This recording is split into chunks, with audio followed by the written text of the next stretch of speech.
রাশিয়ার সঙ্গে চলমান যুদ্ধে এই মুহূর্তে গুরুত্বপূর্ণ এক সন্ধিক্ষণে রয়েছে ইউক্রেন। এরই মাঝে কয়েক ঘণ্টার মধ্যে পদত্যাগ করেছেন দেশটির পররাষ্ট্রমন্ত্রী ও অস্ত্রপ্রধানসহ ৬ মন্ত্রী। গত ৩ সেপ্টেম্বর একদিনে অস্ত্রপ্রধানসহ ৫ মন্ত্রীর পদত্যাগের পর ৪ সেপ্টেম্বর পদত্যাগ করেন দেশটির পররাষ্ট্রমন্ত্রী দিমিত্রো কুলেবা। ইউক্রেনের বাইরে বহির্বিশ্বে প্রেসিডেন্ট জেলেনস্কির পর দেশটির সবচেয়ে পরিচিত মুখ ছিলেন পররাষ্ট্রমন্ত্রী কুলেবা। আগামী দিনগুলোতে জেলেনস্কি সরকারের আরও মন্ত্রী পদত্যাগ করবেন এবং তাদের স্থানে নতুন মুখ আসবেন বলে মনে করা হচ্ছে। ইউক্রেনের প্রেসিডেন্ট ভ্লাদিমির জেলেনস্কির আমেরিকা সফরের আগ মুহূর্তে তাদের মন্ত্রিসভায় এমন ঘটনা ঘটল। ধারণা করা হচ্ছে মার্কিন প্রেসিডেন্ট জো বাইডেনের কাছে একটি বিজয় পরিকল্পনা উপস্থাপন করবেন জেলেনস্কি।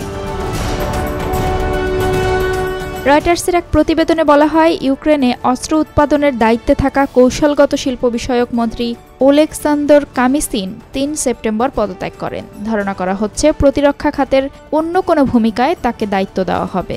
একযোগে এত মন্ত্রীর পদত্যাগের কারণে দেশটির মন্ত্রিপরিষদের ১/৩ পদ খালি হয়ে গেছে। পদত্যাগ করা অন্য ৪ মন্ত্রী হলেন পরিবেশ সুরক্ষা মন্ত্রী রুসলান স্টিলেটস, বিচারমন্ত্রী ডেনিস মালিউস্কা, উপপ্রধানমন্ত্রী ওলহা স্টিফানিশাইনা ও ইরিনা ভেরেশচুক। এই ৫ মন্ত্রীর পদত্যাগের দিনই ইউক্রেনের রাষ্ট্রীয় সম্পদ তহবিলের প্রধান ভিটালি কোভালো পদত্যাগ করেন।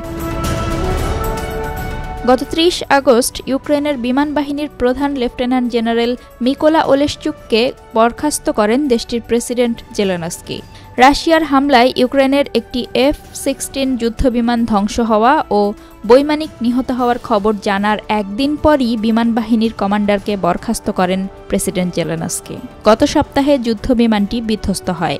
এর আগে এবছরের শুরুর দিকে বরখাস্ত করা হয়েছিল ইউক্রেনের মন্ত্রিপরিষদের বেশ কয়েক সদস্যকে। এই সময়ের মধ্যে আবার রোটিস্লাভ শুরমা নামের ডেপুটি চিফ অব স্টাফদের একজনকেও বরখাস্ত করেন জেলেনস্কি। শুরমা ইউক্রেনের অর্থনীতি নিয়ে কাজ করতেন। জেলেনস্কির দলের জ্যেষ্ঠ আইন প্রণেতা ডেভিড আরাখামিয়া বলেন, বড় ধরনের রদবদল হতে যাচ্ছে সরকারে। অর্ধেকের বেশি মন্ত্রীকে এ কারণে বদলানো হতে পারে।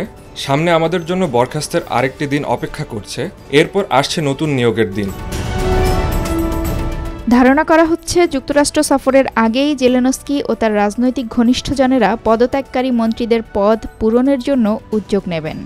এই বিষয়ে জেলেনস্কি বলেছেন, ইউক্রেনের জন্য এই শরৎ অত্যন্ত গুরুত্বপূর্ণ। রাষ্ট্রীয় প্রতিষ্ঠানগুলোকে আমাদের ঢেলে সাজানো দরকার, যাতে ইউক্রেন আমাদের সবার কাঙ্ক্ষিত ফলাফল অর্জন করতে পারে। তার আগে আমাদের অবশ্যই সরকারের কিছু জায়গাকে শক্তিশালী করতে হবে।